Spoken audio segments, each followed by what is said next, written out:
আমরা মৌলবাদকে শেখ হাসিনা কওমি জননী শেখ হাসিনাকে হটিয়েছি, মৌলবাদকে হটিয়ে ফেলবো এরকমই আশা ছিল, কিন্তু মৌলবাদই যে কে বসেছে, এই জাকিয়ে বসেছে।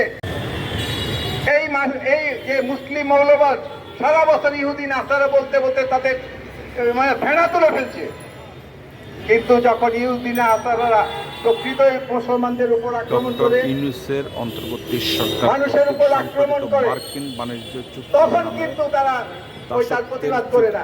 জামাতকে দেখা যায় না মৌলবাদকে, এই মার্কিন সাম্রাজ্যবাদকে মোকাবেলা করার কোন কর্মসূচি দিতে। জনতার অথচ সারা বাংলাদেশে মানুষ চায়, বাংলাদেশের মানুষ ইরানের পক্ষে থাকবে, নির্যাতিত মুসলমানের পক্ষে থাকবে, নির্যাতিত মানুষের পক্ষে থাকবে। সেটা মুসলমান, শিয়া বা সুন্নির প্রশ্ন নয়, সেটা মানুষের প্রশ্ন, মানবতার প্রশ্ন। হ্যাঁ, মজলুম জনতা, আমার বন্ধু আমাকে যুক্ত করেছিল, মজলুম জনতার পক্ষে, কিন্তু মজলুম জনতার পক্ষে এইসব মৌলবাদী শক্তি জামাতিরা থাকে না, থাকে কি ষড়যন্ত্রের সাথে, ষড়যন্ত্রের ভিতরে। যেখানে ষড়যন্ত্র আছে সেখানেই আপনি তাদেরকে পাবেন।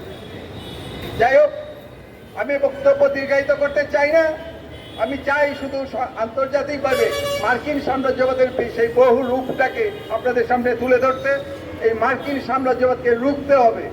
আমাদের বাংলাদেশের সাথে একটা গোলামির চুক্তি করেছে, কিন্তু আমাদের বর্তমান সরকার, তার উপরে তো জনগণের আশা ছিল, ভোট দিয়েছে, কিন্তু সেই সরকার যদি সেই পথে না গিয়ে সেই ইউনূসের পথই ধরেন, তবে আপনাকে দরকার কি? তবে আপনাকে যুব নেতাকে, ইয়াং নেতাকে তো আমাদের কোনো কাজে লাগবে না যদি ইয়াং এর যৌবন না থাকে, সে যদি বার্ধক্যে পরিণত হয়, সে যদি জড়াতে আকীর্ণ হয়। বলছি, দেখতে তরুণ কিন্তু জড়াতে আকীর্ণ, পুরানো ধ্যান ধারণা নিয়ে চলবেন, পুরানো চুক্তি রাখবেন, কিন্তু বাংলাদেশের প্রধানমন্ত্রী হবেন। বাংলাদেশের মানুষ কিন্তু সব জানে। শেখ হাসিনা কিন্তু প্রবল প্রতাপশালী ছিলেন, আপনারা কিরকম প্রতাপশালী ছিলেন সেটা কিন্তু 17 বছর আমরা দেখেছি। কাজে বেশি বাড়াবাড়ি করবেন না। সংসদে আপনারা কি করতেন সেই সব নাটক দেখছি, আমাদের বিরক্তির কিন্তু আমরা একটা জায়গায় চলে যাচ্ছি, আমাদেরকে সেই দিকে যেতে বাধ্য করবেন না।